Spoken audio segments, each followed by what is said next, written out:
than it has ever been before right now. And more people are dying than ever before, literally day after day. Now, we all hope and pray that the new vaccine will be distributed as quickly as possible and that it will put an end to this nightmare. But today, the truth is that millions of low-income and middle-class families are suffering in a way that they have not suffered since the Great Depression of the 30s. Today, the reality is that over half of our workers are living paycheck to paycheck, trying to survive on a starvation wage of 10 or 12 bucks an hour. The reality is that millions of our senior citizens are trapped in their homes, unable to see their kids or their grandchildren, unable to go to a grocery store, and many of them are trying to get by on $12,000, $14,000 a year Social Security and scared that they may come down with the virus and die. In addition, millions more with disabilities are suffering. Further, in our country today, 1 out of 4 workers are either unemployed or make less than $20,000 a year. And in the midst of this pandemic, because we are the only major country on earth not to guarantee health care to all people as a right, in the midst of this pandemic, worst health care crisis in 100 years, over 90 million Americans are uninsured or underinsured and unable to go to a doctor when they need to. Further, we have the worst eviction crisis in modern history. Some 30 million families worried that because they cannot pay their rent, they may end up out on the street. That is, Mr. President, where we are today economically. And if this country means anything, if democracy means anything, if the U.S. government means anything, it means that we cannot turn our backs on this suffering. Not in Vermont, not in Wisconsin, not in New York, not in any state in this country where people are hurting in an unprecedented way. It means that we cannot leave Washington as senators for the holidays to go back to our families unless we address the pain and anxiety of other families throughout this country. Would my colleague from Vermont yield for some support for his amendment? I would be happy to yield to the I'll speak briefly, and I thank my colleague. I want to join my friend Senator Sanders to support his amendment to give $1,200 in direct financial support to the American people in the year-end emergency relief bill. Now, this effort should not subtract from any other program already in the bill, like enhanced unemployment aid to small business, education, health care, or another provision. We don't need to offset the cost or cut from elsewhere in the bill to make sure the stimulus checks are $1,200 for each adult and then money for children and others, as he will elaborate. Much of the money will go back into the economy anyway. The reason for the amendment is simple. Over the course of this pandemic, working Americans have taken it on the chin. Millions have lost their jobs through no fault of their own. 26 million have had trouble putting food on the table in the last 5 weeks. Bread lines stretching down American highways. 12 million Americans alone average of $6,000 in rent and mortgage. So we have an opportunity in this emergency relief bill to give financial aid directly to those Americans. It could mean the difference between Americans paying the rent or not, affording groceries or not, the difference between hanging on until the vaccine helps our country get back to normal. Now, the only objection we've heard is this will add too much to the deficit. That's why a Republican senator rejected a similar request earlier today to push a baseless agenda of austerity. Please, by now, Republican objections over debt and deficit are comical. They added $2 trillion to the debt for a massive tax cut for corporations and the wealthy, and that was during a steady economy. But now the economy's on life support. Americans are queuing up on breadlines, filing for unemployment just as a Democratic president is about to take office. All of a sudden, the deficit scolds are back. It's ludicrous. It's ludicrous. Chairman Powell, hardly a big liberal, of the Federal Reserve insisted the risk of overdoing it is less than the risk of underdoing it. The quickest way to get money into the pockets of the American people is to send some of their tax dollars right back where they came from. So let's step up to the plate, deliver the $1,200 survival checks to millions of Americans before the holidays. I support Senator Sanders' request fully and hope the Senate will consent and yield back. Well, let me thank the senior senator from New York, the Democratic leader, for his strong statement. He is exactly right. In this time of crisis, it is comical that suddenly our Republican friends once again discover that we have a deficit. This is a moment of emergency, and we have got to respond to the needs of working families, and I thank Senator Schumer for his strong support for this legislation. Mr. President, members of Congress should also be aware that we are far behind other major countries in terms of protecting working families during this pandemic. Not only does every other wealthy country guarantee health care to all people as a human right, almost all of them are providing far more generous benefits to the unemployed and the struggling in their countries than we are doing in our country. Madam President, several months ago, I introduced legislation along with Senator Kamala Harris, now our Vice President-elect, and Senator Markey, that would, during the course of this economic crisis, provide $2,000 a month, $2,000 a month to every working-class person in this country. And frankly, that is exactly what we should be doing. But unfortunately, given the conservative nature of the Senate, I understand that is not going to happen. Yet, at a time of massive income and wealth inequality, as Senator Schumer just indicated, at a time when huge corporations were making record-breaking profits, the Republican leadership here in the Senate was able to provide over $1 trillion in tax breaks to the 1% and large corporations. Yes, at a time when climate change, yes, climate change is real, at a time when climate change threatens the entire planet, this Congress was able to provide hundreds of billions of dollars in corporate welfare to the oil companies and the gas companies and the coal companies who are exacerbating the climate crisis. Yes, just the other day, here in the Senate and in the House, legislation was passed which would provide $740 billion to the military, the largest military budget in history, more than the next 10 nations combined. We spend more on the military than the next 10 nations combined. So we could do all of those things. Tax breaks for billionaires, massive corporate welfare, huge military expenditures.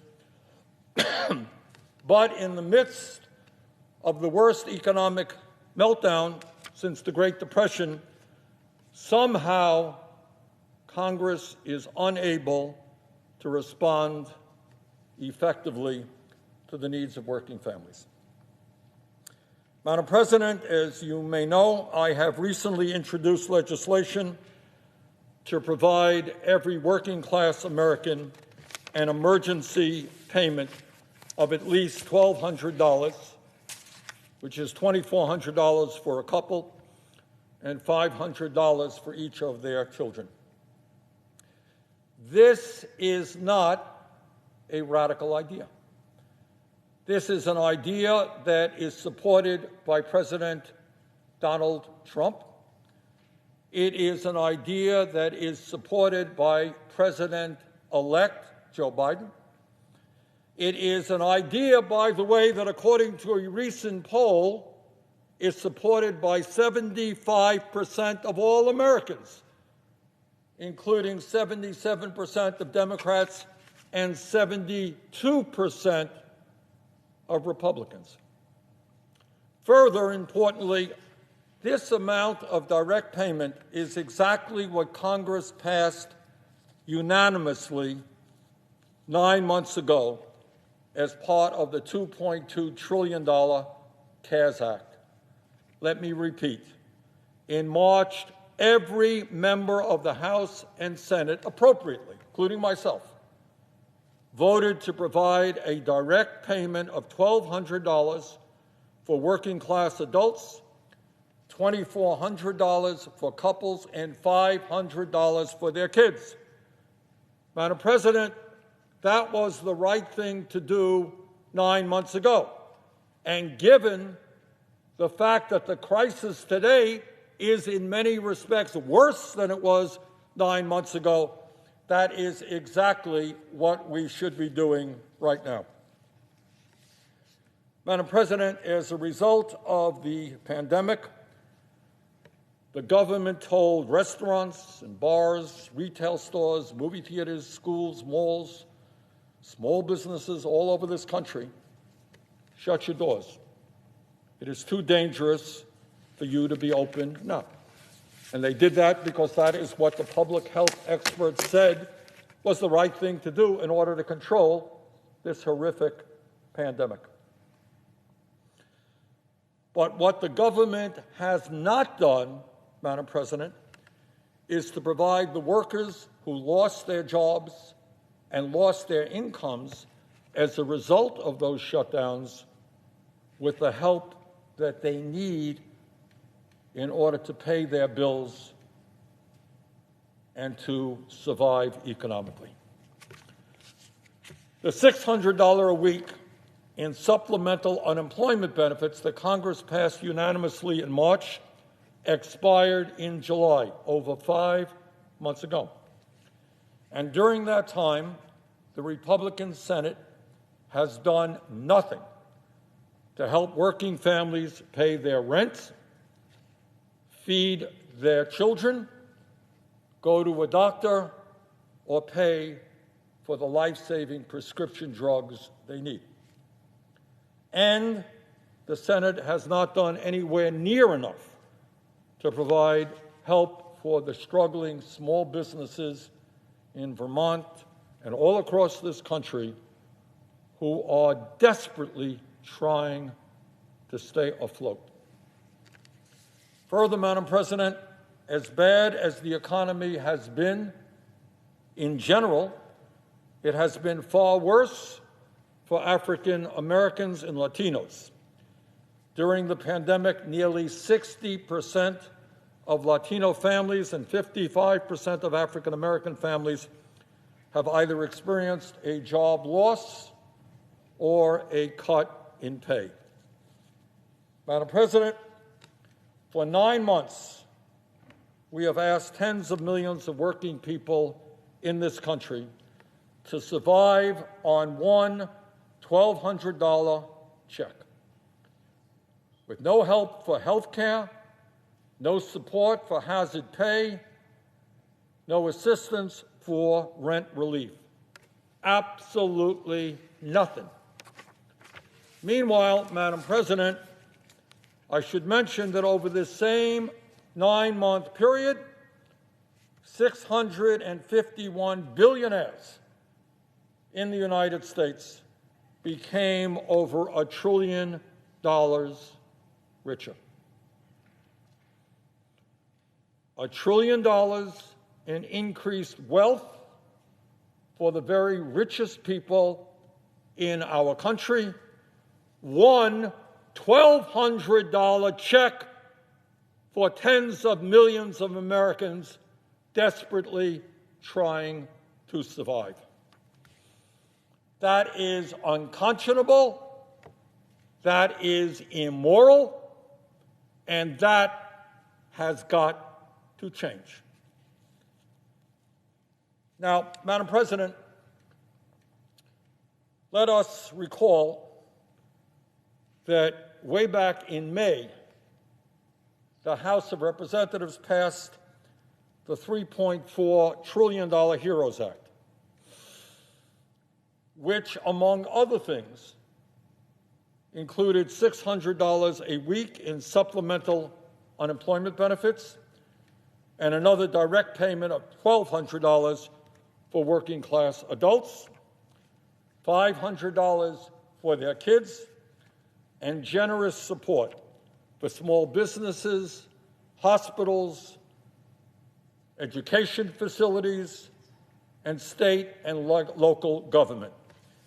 In other words, the House passed a $3.4 trillion bill that was, in fact, a very serious effort to address the enormous crises facing our country.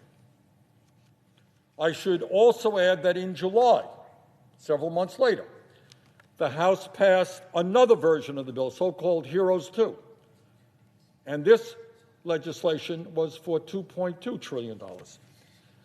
That same month, in July, Senate Majority Leader Mitch McConnell proposed a $1.1 trillion bill that also provided $1,200 direct payment for working-class adults and $500 for their kids. And then in October, Secretary Mnuchin, in negotiations with Speaker Pelosi, proposed a COVID relief plan for $1.8 trillion. That's Mnuchin representing the Trump administration. So in the last number of months, we have had major proposals of $3.4 trillion, $2.2 trillion, $1.8 trillion, and from Majority Leader McConnell, $1.1 trillion.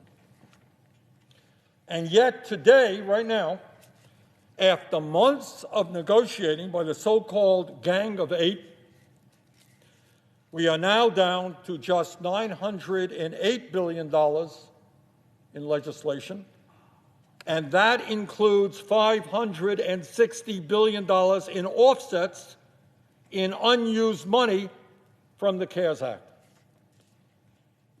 So what we are talking about now is going from an original House bill passed in May calling for $3.4 trillion in new money down to today $348 billion in new money, roughly 10% of what Democrats thought was originally needed. Madam President, in my view, the $348 billion in new money that is included in the proposal now being discussed is totally inadequate given the nature of the unprecedented crises that we face. The American people cannot wait any longer. They need economic relief. Right now, their kids are going hungry. They are being evicted from their homes. They can't go to the doctor. They need help, and they need it now. Every working-class American needs $1,200 at least, $2,400 for couples, and $500 for children. And let me be clear to emphasize a point that Senator Schumer made, and that is what I am talking about now is money that must not be taken from other important priorities like 16 weeks of supplemental unemployment benefits, aid for small business, nutrition, housing, education, and the other important provisions in this bill. We need adequate funding to address the unprecedented crises that we face. We should not and cannot and must not take from Peter to pay Paul. We cannot cut on unemployment benefits in order to help small business. We have got to do it all right now. So, Madam President, as if in legislative session, I ask unanimous consent that the Senate proceed to the immediate consideration of S.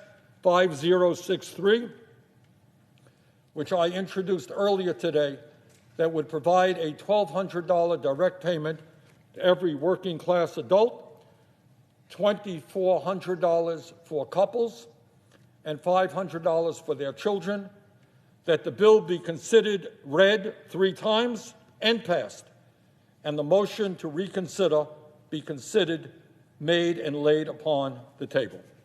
Is there objection? Madam President, Senator from Wisconsin. reserving the right to object.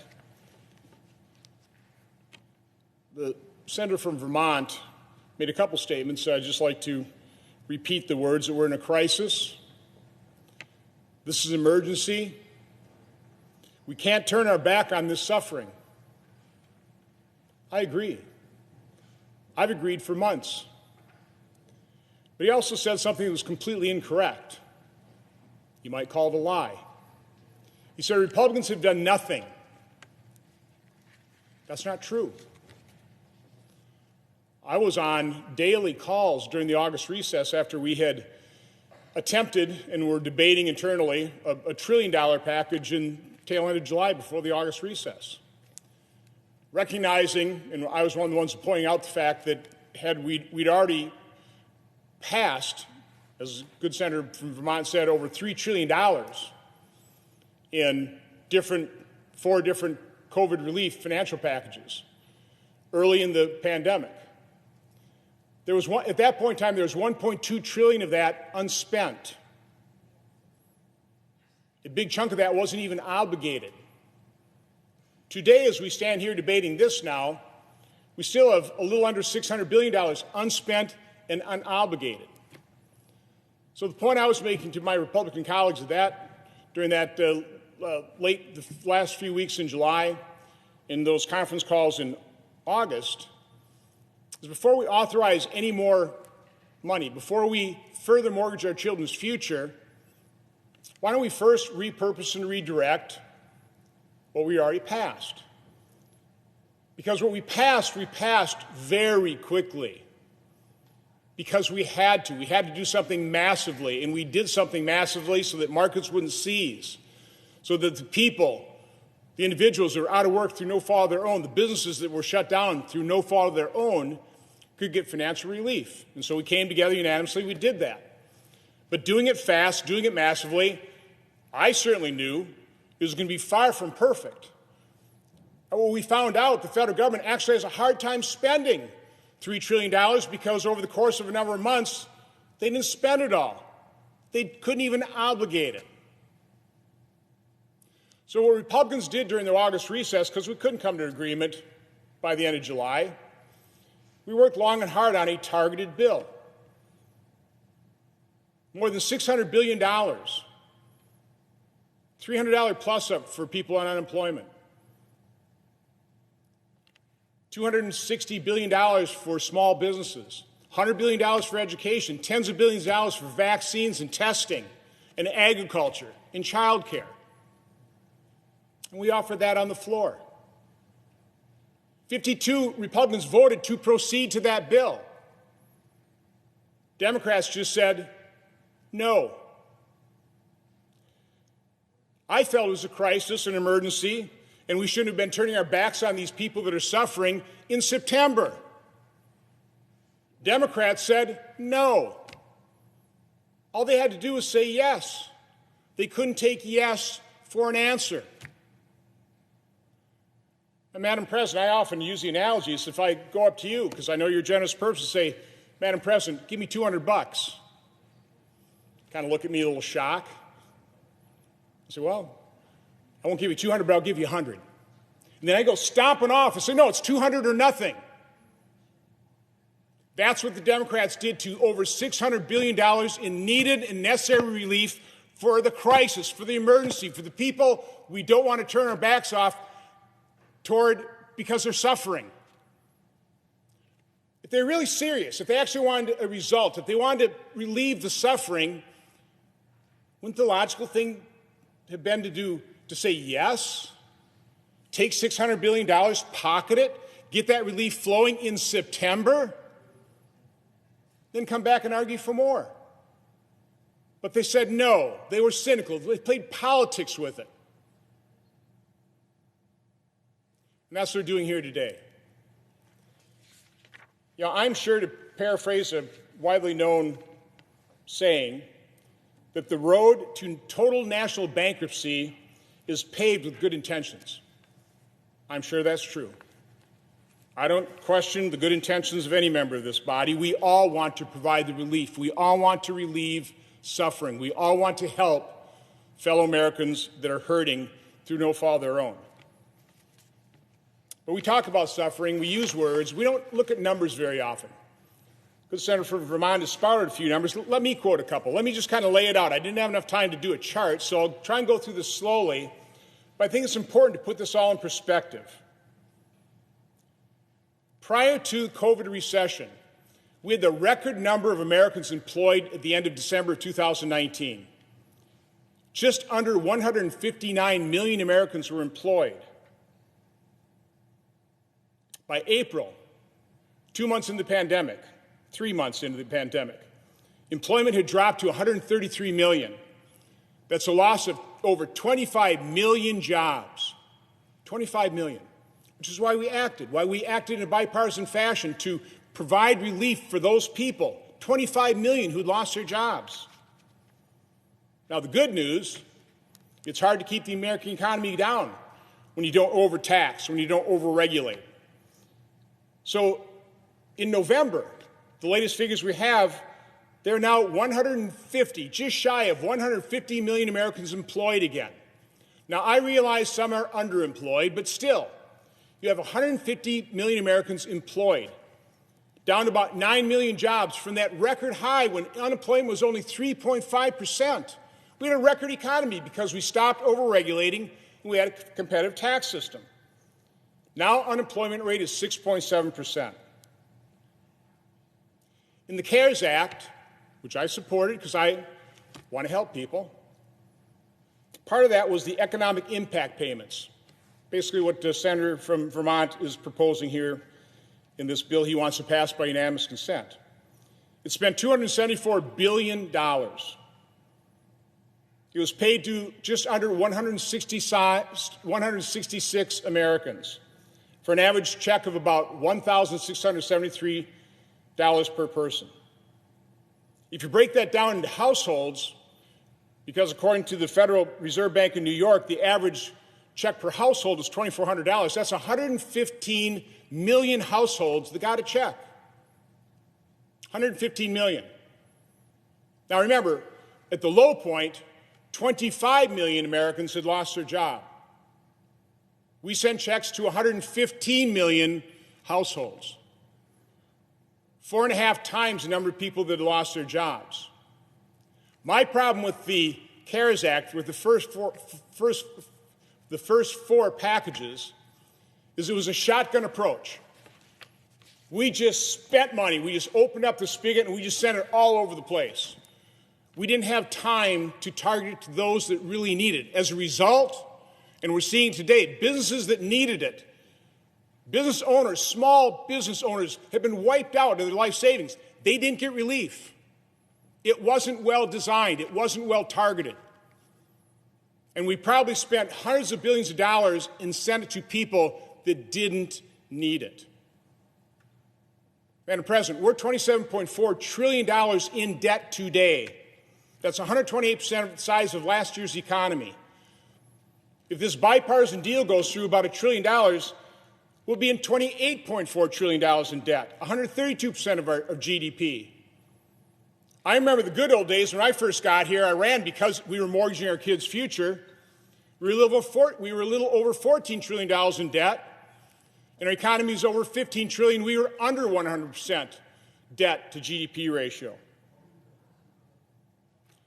What the senator from Vermont is proposing is basically duplicating, without any reforms that I know of, those economic impact payments from the CARES Act, another $275 billion for a total of $550 billion, a $500 billion, sent out again to 115 million households, when right now we've this is tragedy, every job lost is a tragedy, but we have 9 million jobs less than we had when we had a record level of employment before the recession. 9 million jobs lost, 115 million households. That's 12.6 times the number of jobs that have been lost.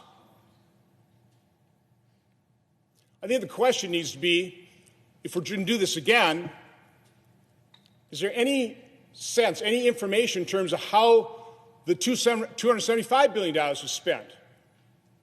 Well, we have an answer from the Federal Reserve Bank of New York. They do a monthly internet-based survey called the Survey of Consumer Expectations. They did 2 special surveys, one in June, one in August. The June survey took a look at how those households spent their $2,400 checks. Here's the results. 18% of those checks were spent on essential consumption, essential. 8% was on non-essential, the fun stuff, I guess. 3% donations. Americans are still generous. For a total of 29% spent on consumption. The marginal propensity to consume was 29%. The remainder, 71%, half of it was put to savings, spent on increasing savings. The other half was paying off debt. They also studied how the unemployment plus-up was spent. Pretty similar results. 24% of those dollars went for essential consumer goods. 4% non-essential, 1% donations, for, again, a total of 29% was consumed. 71% was either saved or used debt reduction. They did another special survey in August, asking those same 1,300 households that they survey, how would you spend a $1,500 check? Not $2,400, $1,500.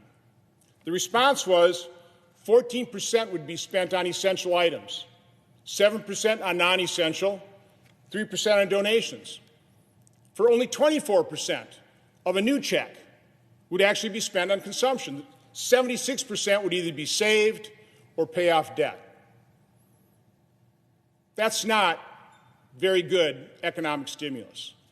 And again, the numbers are, without any reforms, without trying to target the dollars to people who really need it. I would want to do that. I would like to work with anybody to try and get that relief flowing as quickly as possible to the individuals that need it.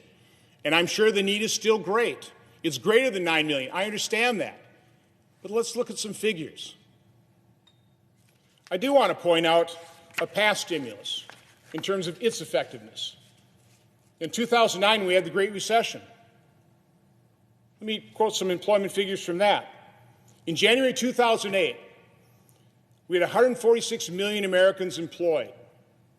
Remember, right, today we have 149 million. Our record was 159 million, about 146 before the Great Recession. By December 2009, that had dropped, hit the low point of 138 million people working. 8 million people lost their jobs.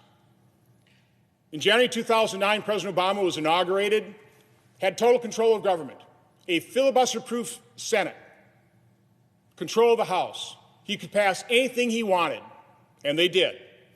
They passed the $787 billion American Recovery and Reinvestment Act of 2009. They did that in February 2009. At that point, there were 141.6 million Americans working. 141.6 million Americans, and the unemployment rate was 8.3%. Again, throughout 2009, that stimulus didn't work too good because employment fell to 138 million Americans. It took 3 years till January 2012, because of overregulation and overtaxation, to return to February 2009 levels of 141.6 million Americans working. 3 years. That's what we call a slow, non-existent recovery. Oh, a quick aside. Senator Sanders is, the senator from Vermont is talking about we need the $600 plus up for the unemployed because of the suffering. President Obama, with Speaker Pelosi and Majority Leader Reid with filibuster-proof Senate, they provided a $25 per week plus up to state unemployment when they had total control. Now they're demanding $600. I know that's not part of what the senator from Vermont is asking for in terms of a unanimous consent request. I thought it's just somewhat noteworthy. So again, Madam President, I'm not heartless. I want to help people. I voted to help people. I voted for the $2.2 trillion CARES Act, but I also am concerned about our children's future and the fact that we are mortgaging it.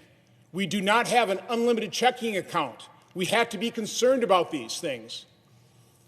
So my complaint about the senator from Vermont's bill, and quite honestly, the bipartisan effort, we have $600 billion unspent, unobligated. Let's work long and hard. Let's look at economic data. Let's target it properly. Let's not just shotgun it out to the economy again, wasting tens, if not hundreds of billions of dollars. Let's focus on that. Let's pretend it's like real money, like it's our money, and spend it well. We don't need to mortgage our children's future by another $300 or $400 billion. We don't need to do that. We can alleviate suffering. We can help our fellow Americans. We could have done it in September, but the good senator from Vermont and all of his colleagues on the Democrat side simply won't take yes for an answer, and my guess is they're taking that same stance today. So, Madam President, I object. Objection is heard. Senator from Vermont. Senator from Wisconsin talks about Democrats not taking yes for an answer. So let me tell you what we did not take for an answer. We did not take for an answer the Republican bill which did not have a nickel for unemployment benefits. We did not take yes for an answer for a bill that did not have a nickel for direct payments. Senator from Wisconsin talks about the deficit. Yet the senator from Wisconsin voted for over $1 trillion in tax breaks for billionaires and large profitable corporations. That's okay. Senator from Wisconsin voted for a bloated military budget, $740 billion. That's okay. Senator from Wisconsin supports hundreds and hundreds of billions of dollars in corporate welfare. A senator from Wisconsin threw out some numbers. Let me throw out some other numbers. Half of the people in this country are living paycheck to paycheck. Millions of workers are trying to survive on starvation wages of 10 or 12 bucks an hour. 90 million people are uninsured or underinsured, can't afford to go to a doctor. 19 million families spending half of their limited incomes on housing.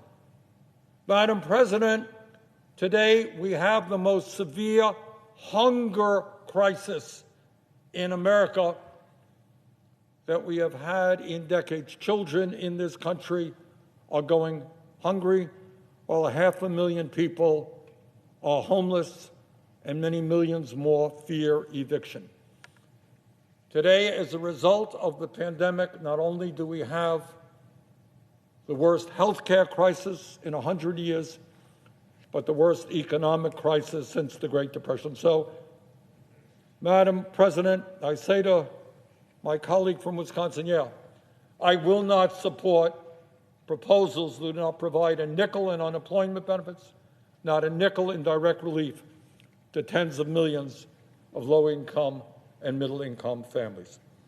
So, Madam President, I would hope very much that this Congress appreciates the pain that is out there, and that instead of worrying about tax breaks for billionaires or corporate welfare, let's pay attention to the needs of working families, and let us pass legislation which includes $1,200 direct payment to working class families, as we did in the CARES Act, $500 to their kids, and certainly not taking a nickel away from unemployment and the other important provisions that are currently being negotiated.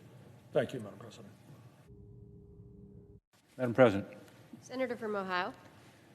Madam President, to my colleague from Vermont, my understanding is in a room somewhere near here, right now those negotiations are ongoing, and there certainly better be unemployment insurance. That was in our bipartisan framework that I worked with the presiding officer on, and there certainly better be not just an extension of the existing federal assistance for self-employed workers and gig economy workers, and for those who are now benefiting from the federal extension, the 13-week extension, but also additional funding. And my understanding is direct payments are also in the mix. So I just wish they'd get their work done.